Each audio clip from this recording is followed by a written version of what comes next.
हमारी टीम एक बार फिर से कोशिश कर रही है कि सैयद हैदर हुसैन साहब से, secretary Pakistan hockey federation Haider Hussain sahab से उनका मौक़िफ़ हासिल हो सके, क्योंकि कई ऐसे मामलात हैं जिनके हवाले से जो है अब हॉकी के हलकों में हलचल मची हुई है, बेचैनी का जो सिलसिला है वो जारी व सारी है, और चाहते हैं कि साबिक़ ओलंपियन जो हैं वो इस मामले पर बात करना चाहते हैं, और हैदर हुसैन साहब जो है इसी हवाले से वो उनसे भी जो है मौक़िफ़ लेना चाह रहे हैं। हमारी टीम इस वक्त भी उनसे रब्ता कर रही है कि कई ऐसे मामलात हैं जिन पर जो है बात करनी होगी और बात के जो है इस हवाले से की जाए।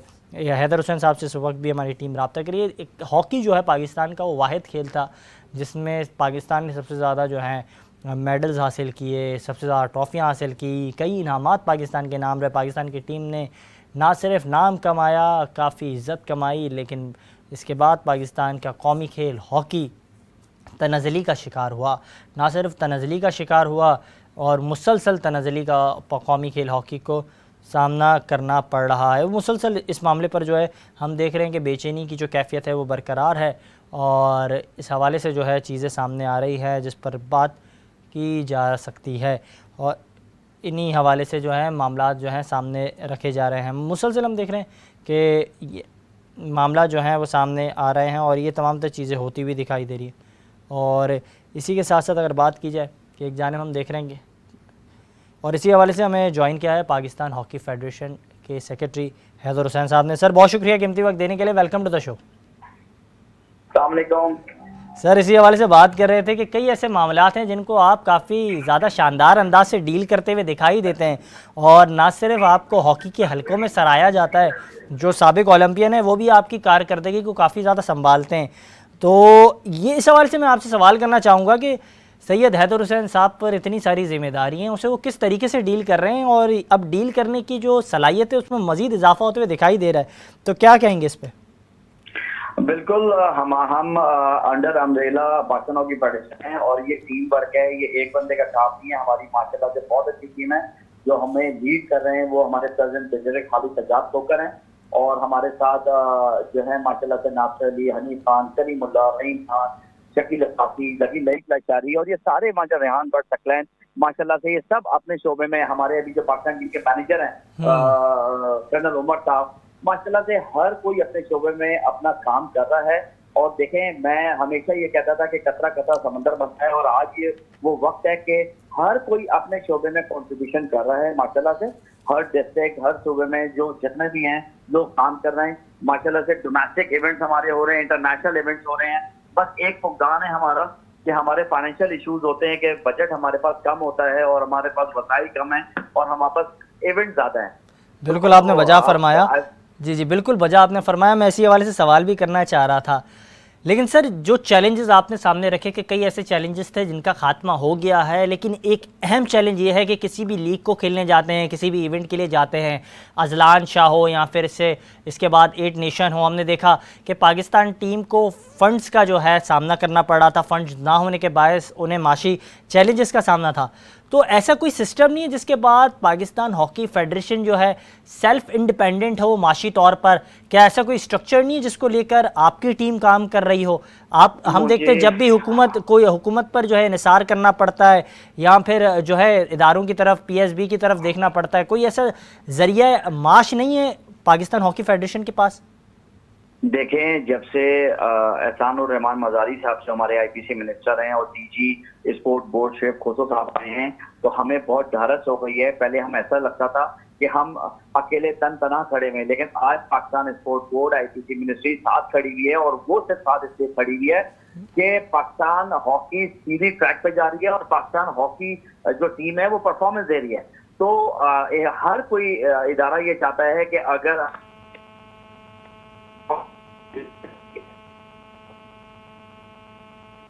कह रहे हैं कि उनके ऊपर जो उनकी ख्वाहिशात हैं, हमारे पाकिस्तान जो हमारे प्राइम मिनिस्टर हैं शहबाज शरीफ साहब, उनकी ख्वाहिशात में पूरा उतरने की कोशिश कर रहे हैं। अभी आप देखें कि 3 टूर्नामेंट में हम लोग गए, एक में हम थर्ड आए, जो अजलान से बड़े अच्छे बाद हम लोग विक्ट्री स्टैंड पे आए। उसके बाद हम साउथ अफ्रीका गए कि 18 नंबर पे हमें टीम मिली थी जो 16वें नंबर पे आई।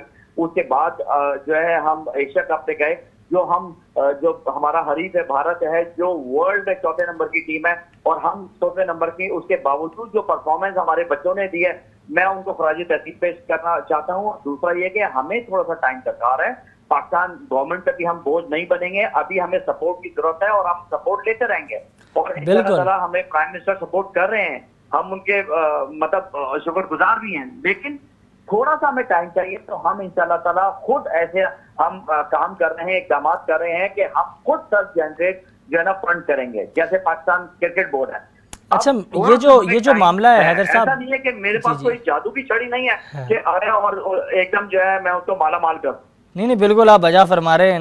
ना जादू की छड़ी आपके पास है, ना जो साबका लोग थे उनके पास थी, और ना आने वाले के पास होगी, जो भी आगे मुस्तकबिल में आता है। हुकूमतों पर और बाकी लोगों पर इन्हिसार तो करना होगा, लेकिन फार्मूला होना चाहिए ना किसी भी चीज़ को करने के लिए। मैं आपसे ये जानना चाहूँगा, ऑडिट कमेटी जो है पीएम पाकिस्तान मियां मोहम्मद शहबाज शरीफ ने तश्कील दी, साबिक 3 जो हैं इसमें कप्तान मौजूद है, और इस्लाउद्दीन साहब मौजूद हैं, अख्तर रसूल साहब मौजूद हैं, शहनाज शाहीन साहब मौजूद हैं। तो क्या समझते हैं जो उनकी जानिब से रद्द-ए-अमल सामने आया, और इस्लाउद्दीन साहब ने तो ये भी कहा कि जो फ़ैसले किए गए, बाकायदा इलेक्शन जो कराया गया, इसे मैं नहीं मानता और ये गलत तरीके से हुआ। तो इस पर क्या कहेंगे आप? नहीं, इस्लाउद्दीन साहब हमारे बड़े हैं, और हम जब छोटे थे इनको देख के हम लोगों ने आगे बढ़े हैं। तो इस्लाउद्दीन साहब ने अगर इलेक्शन का ये बोला है कि गलत है, तो वो तो खुद सिंध के प्रेसिडेंट, ठीक है, और अगर वो इस चीज को समझते हैं कि वो गलत है, तो फिर मेरे ख्याल से उनको रिजाइन देना चाहिए प्रेसिडेंटशिप से। वो उन्होंने ये भी ये काइंडली मैं सवाल से ये भी बताऊं, उन्होंने सवाल से कहा कि मुझे इल्म नहीं था कि तमाम तर चीज़ें हो रही है, मुझे तो पता ही नहीं गया, और बाद में सारी चीज़ें हुई। मैं ये कह रहा हूँ कि बहुत सारी ऐसी चीजें हैं जो दिखाई कुछ हो जाती हैं और होती कुछ है। मैं कह रहा हूँ कि अगर वो समझते हैं, अगर उनकी सोच ये कहती है कि इलेक्शन गलत हुआ, तो फिर उनको इसका पार्ट नहीं बनना चाहिए, फिर इनको रिजाइन देना चाहिए, ठीक है। बिल्कुल। दूसरा ये कि अभी भी उनको शायद मिसगाइड किया जा रहा है, लेकिन उनको पता नहीं है एक्चुअली एकतरफा जो चीजें होती है ना, हमेशा दुनिया का कानून ये है कि जब भी किसी को सजा या जजा का फैसला किया जाए, तो दोनों पार्टियों को, दोनों हबीब को बिठाया जाता है। ऐसा नहीं होता कि कमरे में बंद जो है एक वन साइडेड फैसला हो जाए। हमसे ऑडिट परफॉर्मेंस मांगी थी, मैं उस वक्त हॉस्पिटल में एडमिट था, और मैंने वो लेटर भी लिख दिया था कि आते ही जिसने के साइन के बगैर ऑडिट परफॉर्मेंस की रिपोर्ट नहीं जाती। मैंने उसके बाद फौरन जब हॉस्पिटल से आया, तो मैंने फौरन रिपोर्ट भेज दी थी, तो वो रिपोर्ट पढ़े। दूसरा ये कि रिपोर्ट ये होता है कि आप ये देखें कि 22 साल से 21 साल से कोच कौन था, हेड कोच कौन था, मैनेजर कौन था, उनका ऑडिट होना चाहिए। ये थोड़ी के प्रेजेंट सेक्रेटरी जो 22 साल से बैठे हुए या उनका वो, लेकिन उनका ये है कि दूसरा आप कह रहे हैं कि ऑडिट जो पैसों का ऑडिट है, वो भी ये चाहते थे, मतलब हमें ये लेटर मिलता था कि 2015 से ऑडिट हो। मेरा कहने का है और मेरी अपील की है कि भाई 2015 से नहीं, आप 25-30 साल से क्यों नहीं करते ऑडिट? जब से हमारी डिक्लाइन हुई है, जब से हमारे पास पैसा आया, इन 25 सालों में इतना पैसा आया कि पूरे पाकिस्तान की हिस्ट्री में भी इतना अगर पैसा कैलकुलेट करें ना, तो पाकिस्तान हॉकी के पास जब भी इतना पैसा नहीं होगा जितना इन 20 सालों में आया है। तो मैं ये कहता हूं कि अभी एक अच्छी चीज है स्टैंडिंग कमेटी की कि पहले वो 2015 से ऑडिट मांग रहे थे, अब वो 2012 से मांग रहे हैं, तो बहुत अच्छी बात है। मैं कह रहा हूँ 2012 से क्यों और भी करें, आप 2000 से मांगे कि यार जब से हमारा जो है डिक्लाइन शुरू हुआ है। बिल्कुल, तो आप बिल्कुल बजा फरमा रहे हैं कि तनज़ली की वजह जो है उसको भी हाईलाइट करना चाहिए। लेकिन आपसे एक अहम सवाल मैं ये पूछूंगा कि अब पाकिस्तान टीम जो है एशियन चैम्पियंस ट्रॉफ़ी के हवाले से तैयारियां कर रही है, और लाहौर में बाकायदा कैंप भी जो है लगा है, लेकिन इसमें अहम सवाल ये सामने आता है कि दिलचस्प मामला तो ये है कि 2018 में भी रेहान भट्ट साहब मौजूद थे, मैनेजमेंट का हिस्सा थे, और मोहम्मद सकलैन साहब भी मौजूद थे 2018 में, और नतीजा उस वक्त आया नहीं था। 16 टीमों में से पाकिस्तान 12वें नंबर पर आई थी। अयाज महमूद साहब जो हैं काफ़ी शानदार अंदाज से वो खिदमत करते हुए दिखाई दे रहे थे, और इसके अलावा बात की जाए तो हमने देखा था सईद खान। पहले जो ना, मेरे ख्याल से आपको होमवर्क करके आना चाहिए, मेरे ख्याल से आपको नॉलेज नहीं है। आपने एक चैनल की खबर पकड़ के आपने सवाल कर दिया, पहले आप नॉलेज लेके आए। रेहान भट्ट और सकलैन की बात करें, सकलैन और रेहान भट्ट की अच्छी परफॉर्मेंस थी, मेरे ख्याल से आपको शायद मिसगाइड किया गया, इसलिए मैं कह रहा हूँ कि मुताला होना जरूरी है। सर मैं यही तो पूछ रहा हूँ, सर मैं यही तो पूछ रहा हूँ ये रिजल्ट। आप पहले मुताला करें, उसके बाद फिर बात करें। आप कह रहे हैं 16वें नंबर पे 18वें नंबर पे रेहान और सकलैन लेके आए, पहले उसके बाद बात करें। सर 2018 में पाकिस्तान टीम किस नंबर पे थी? जिसकी नॉलेज ना हुआ करे ताबिश वो सवाल नहीं करते। नहीं सर, 2012 में पाकिस्तान 2012 में सर पाकिस्तान टीम किस नंबर पे थी? अयाजी भाई हमारे मेंटोर थे और हमेशा हैं, और आज हम जो कुछ है हमारे पाकिस्तान जूनियर से हमारा कैरियर स्टार्ट हुआ तो एयाज भाई मौजूद थे, और दूसरा बिल्कुल। ये कि एक्मैन ने जब रिजाइन दे दिया था तो पूरी मैनेजमेंट ही चेंज हो गई थी। और ये मैनेजमेंट ये नहीं कि इनको अगर चेंज किया है तो ये कहीं नजर नहीं आएंगे, ये हमारा पाकिस्तान हॉकी फेडरेशन का पार्ट है, और जल्दी इंशाल्लाह ताला असाइनमेंट जो बड़ा सेंसिटिव असाइनमेंट है वो इनको दिया जाएगा। बिल्कुल, ये तो खुशी होती है सर कि ये तमाम तर मामलात को आप काफ़ी अच्छे तरीके से डील कर रहे हैं। लेकिन उस वक्त आप भी देख लीजिएगा 12वें नंबर पर पाकिस्तान टीम मौजूद थी 16 टीमों में से 2018 में। मैं इस हवाले से भी आपसे जानना चाहूँगा एक और सवाल कि आपको काफ़ी सारे चैलेंजेस का सामना करना पड़ रहा था। मुतादिद मरतबा जब भी सवाल करते थे, कोई भी ओलंपियन हमारे साथ प्रोग्राम में मौजूद होता था, वो कहता था कि हैदर हुसैन साहब के हाथ बांधे हुए होते हैं। सर ऐसी कोई बात है या फिर ये कोई तासुर जो है गलत है? कोई ऐसे बांधे हुए नहीं है, माशाल्लाह से जो ब्रिगेडियर खोकर साहब हैं उन्होंने किसी के भी हाथ नहीं बांधे, और वो हमेशा फ्री हैंड देते हैं। उनकी अप्रूवल जरूरी होती है। हम जो भी काम करते हैं पहले प्रेसिडेंट साहब से अप्रूवल लेते हैं, उसके बाद जो है ना हम आगे फर्दर काम करते हैं, और माशाल्लाह से वो अप्रिशिएट करते हैं। और हमें सिर्फ अप्रिशिएट ही चाहिए कि लोग हमें अप्रिशिएट करते रहे, हमारा लीडर हमें अप्रिशिएट करते हैं, और हमें इंशाल्लाह ताला अपनी परफॉर्मेंस देंगे। और दूसरा ये सवाल कि लोग हमें 9 महीने से सिर्फ ये कह रहे हैं कि 1 हफ्ते के मेहमान है, मैंने कहा यार 1 हफ्ते तो काम करने दें आप, उसके बाद आ जाएं। आएंगे कौन? पहले ये तो बताएं कि पाकिस्तान हॉकी फेडरेशन में आना कौन चाहता है, उसका बैकग्राउंड क्या है, उसने पाकिस्तान हॉकी के लिए क्या किया है। देखें, अचीवमेंट एक अलग चीज है, लेकिन आप ये देखें कि कौन सा ऐसा खिलाड़ी है, हनीफ खान, चौकीदार और खावर जावेद, जाहिर शाह, ये लोग वो लोग हैं जो सारे लेजेंड्स हैं, सारे लेजेंड्स हैं, बड़े नाम लेजेंड्स हैं। गुलफराज साहब हैं यहाँ पर, मतलब बहुत सारे लोग हैं जो हमारे ग्राउंड पे मौजूद हैं। शकील अफाती हैं जो इस्लामाबाद को, मतलब यार पहले अगर कोई पाकिस्तान हॉकी फेडरेशन को सर्व करना चाहता है तो वो ग्राउंड पे तो आए, पहले ग्राउंड पे काम करे। बयानबाजी से काम नहीं होगा। बिल्कुल वजह फरमा रहे हैं आप, बयानबाजी से घर में बैठ के, कमरे में बैठ के सारी टीमें बनाना, सारी चीजें करना और गुमराह उन्हें इम्प्लीमेंट करना, बिल्कुल। अच्छा, लेकिन हैदर साहब हमने देखा आपके टेन्योर जो रहा तकरीबन 9 माह का, इसमें भी काफ़ी ऐसी चीज़ें हुई जो इंतहाई दिलचस्प थी। हमने देखा 9 से 8 जो खिलाड़ी थे वो नेशनल ड्यूटी अदा करना नहीं चाह रहे थे, वो यूके में लीग्स जो हो रही थी वो खेल रहे थे, और फिर महमूद अयाज हों, आपकी टीम हो, उसी टीम में मौजूद थे, अयाज महमूद साहब हों या फिर सईद खान साहब मौजूद हों, मोहम्मद अली साहब मौजूद हों, वो उस टीम में मौजूद थे। और फिर नौजवान टीम जो है तरतीब दी गई, जिसके हवाले से आपने अभी जिक्र किया। फिर हमने देखा कि कुछ ऐसे सर्कुलेट थे पोस्टर्स भी समाजी वेबसाइट्स पर, जब टीम जीत के आती है तो सबकी तस्वीर होती है, सैयद हैदर हुसैन की नहीं होती है। इसके अलावा ख्वाजा जुनैद साहब पर पाबंदी लगी, उन्होंने इस हवाले से बात भी की। सर मेरा सवाल तो पूरा होने दें सर, मेरा सवाल तो पूरा।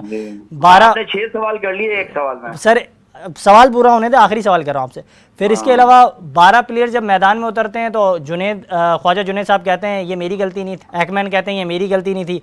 एकमैन ने भी जो है ना सिर्फ अपने वो ओहदे से दस्तबरदार हुए, उन्होंने कानूनी तौर पर कार्रवाई भी शुरू कर दी। जो 8-9 लड़कों का खिलाड़ियों का मैटर है वो मेरे से पहले उधर कॉमनवेल्थ गेम में गए थे, और वो जो है वहां पर जो है ना लीग के लिए रुक गए थे।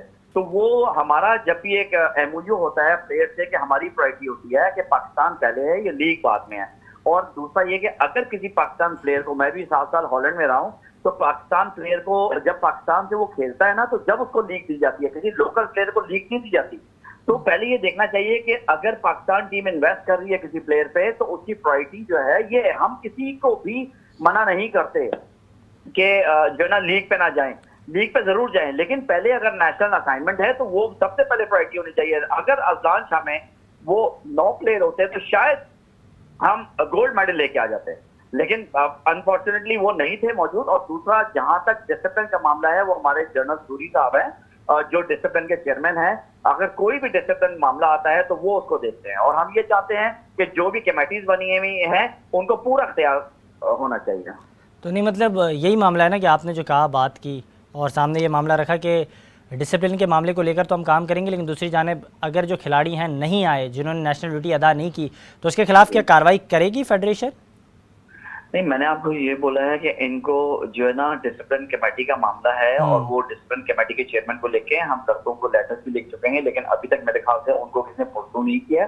और अगर किसी को भी अगर पाकिस्तान से मोहब्बत है, अगर वो खेलना चाहता है, तो जनरल सूरी को जरूर जो है लेटर लिखे और उनके साथ जो भी है मामला तय करें।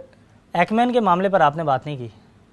एक्टमैन के मामलात में बात यह है कि ये स्पोर्ट बोर्ड की रिस्पॉन्सिबिलिटी थी, और माशाल्लाह से स्पोर्ट बोर्ड ने जो है ना उनकी पेमेंट रिलीज कर दी है, और आगे अभी इन्होंने दी है 5 महीने की। इंशाल्लाह ताला हम आगे भी लेटर लिखेंगे, जो बाकी की पेमेंट है वो भी एक्टमैन को मिलनी चाहिए, जो उनका राइट है। बिल्कुल। अच्छा, साथ ही साथ आपसे आखिरी सवाल से जानना चाहूँगा जी, जी। कि आगे जो माजी में जो गलतियाँ आई उसको ना दोहराने के हवाले से क्या चीज़ों को तरतीब दिया गया है, देखिए हम जो क्योंकि एक कमेटियाँ ही बनाई जाएंगी वजीर आजम की जानिब से, या फिर खुद ही हॉकी फेडरेशन इसके हवाले से काम करेगी, संजीदा होगी? अभी देखें देखें मैं कह रहा हूँ कि जो कमेटियां ना, बहुत सारी कमेटियां होनी चाहिए, और बिल्कुल जब तक सजा जजा नहीं होगी ना तो इसी तरह करप्शनें भी होती रहेंगी, इस तरह कोई उस पे अमल दरामद भी नहीं होगा। तो मैं ये चाहता हूँ कि बिल्कुल हम पाकिस्तान हॉकी फेडरेशन ये चाहती है कि हर 3 महीने या हर 6 महीने या हर साल एक कमेटी बने और इसका ऑडिट परफॉर्मेंस भी हो और ऑडिट फाइनेंशियल भी हो, ठीक है ना। जब तक हम ये चेक एंड बैलेंस नहीं रखेंगे तो ये मामला सही नहीं होंगे। और ये बहुत अच्छा है प्राइम मिनिस्टर का कि कमेटी बनाई है, और जिसमें एयाज सादिक साहब और ख्वाजा आसिफ साहब और एहसान मजारी साहब हैं, और ये डेड ऑनेस्ट लोग हैं, और इंशाल्लाह ताला हमें अल्लाह ताला की जात से उम्मीद है इन लोगों से भी कि कोई भी गलत फैसला ये लोग नहीं होने देंगे और ईमानदारी से करेंगे, शफाफ करेंगे। लेकिन मैं सिर्फ ये बता रहा हूँ कि ये होना चाहिए, हम इसके लिए बिल्कुल एग्री। मैं तो कह रहा हूँ नैब भी इन्वॉल्व हो, FI भी इन्वॉल्व है। जब सजा जजा नहीं होगी, सजा नहीं मिलेगी तो ये मामला दुरुस्त नहीं होंगे, फिर आने वाला फिर यही होता रहेगा। तो ये बिल्कुल, चीजें बिल्कुल, जो मामला यही होता रहेगा, और जो है हॉकी का हल्का बेहतर नहीं होगा। आपने अपने मसरूफियात में से टाइम निकाला और इन तमाम तर मामलात पर बात की, बहुत अच्छा लगा।